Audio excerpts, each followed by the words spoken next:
for nothing. The insurer would never pay them. For a credit check. For a credit check. Or a credit check. Yeah.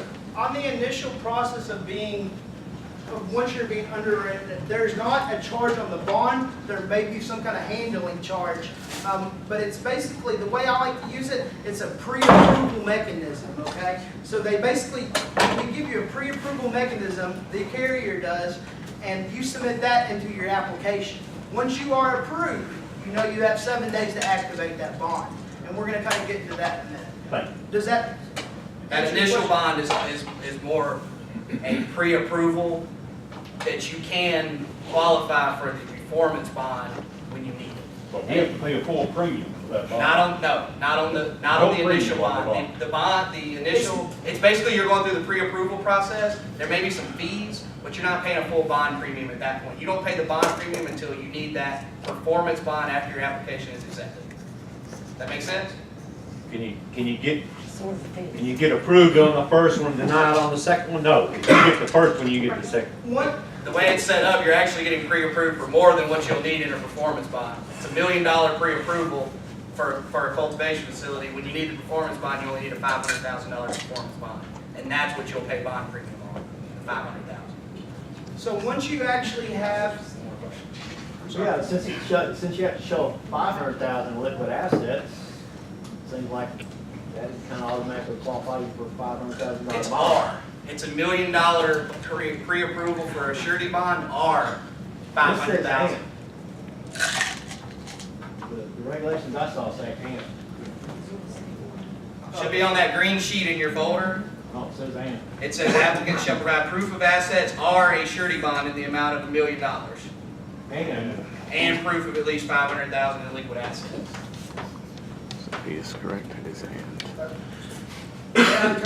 All those rules, like you said earlier, all those rules and regulations are still in flux right now.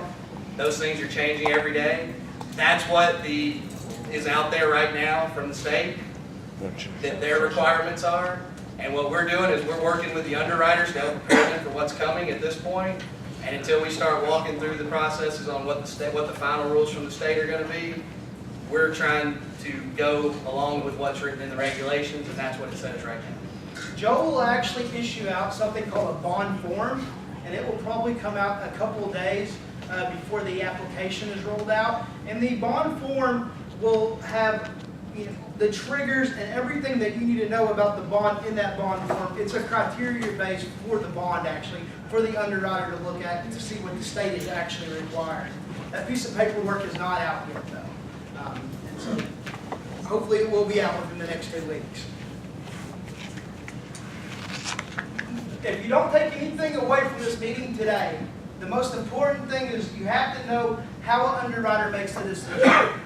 Me as an insurance broker, I do not make the ultimate decisions whether or not you get approved for a bond or not. Okay? So my job is to clearly paint a picture for you and what's on the paper for the underwriter to make a decision when it comes to determining rates and terms and everything of that nature for the bond. And the way they do that is through capital, capacity, and carry. Do I? Good.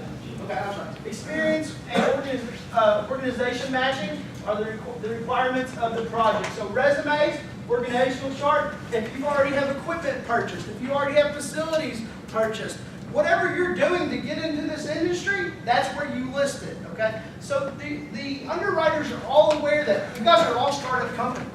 That's pretty much, there might be a couple of guys here that have a little bit more than startup experience, but you are starting a new company and a state in a brand new industry. So where on the construction side, like somebody said earlier, where 3 to 5 years of financials they might be looking for, they're more emphasized on the business plan, your business plan, the equipment, and the people you're going to have to be running. And I would recommend submitting a resume from anybody from admin to management to executive level people. All that stuff is going to be important on underwriting decisions. What about past business history? Like if you currently own a business and here's what I do and here's what I run. Well, that's going to, I think that. Then you look at that, what we're doing right now, and then you look at our other business, which will be the marijuana business. From my view, that would only help strengthen an underwriter's decision, that would make his job easier to see that you already are an established business person here in Arkansas. But I mean, you can write down and wish whatever you want, you know, Yeah. I mean, it's. Yeah, I think, you know, that's the stuff they're looking for. The underwriters are actually gonna be looking Like for. a resume experience, Do what? like a resume experience. Yeah, exactly. And that, but not only do they want to see the person that's opening up, they want to see the partners, you know, they want to see everybody from the head cultivator, you know, anybody, like I said, any admin, executive, you know, management level people is who they're going to want to see on. And the more you can give the underwriter to paint the picture, the easier and the faster this gets done. So the more, you know, the more info you can give me to help you get this done, that's all going to go. That's all going to pay off for you in the length that it takes. Because if we have to keep reaching out to you to gather more info, or we have to, a bunch of more questions, we have to keep coming back to you. Each time you have to do that, it goes to the underwriter's bottom of the stack. So they simply pick it up and throw it to the bottom and move on to the next one. Let me add something to that. I was saying previous business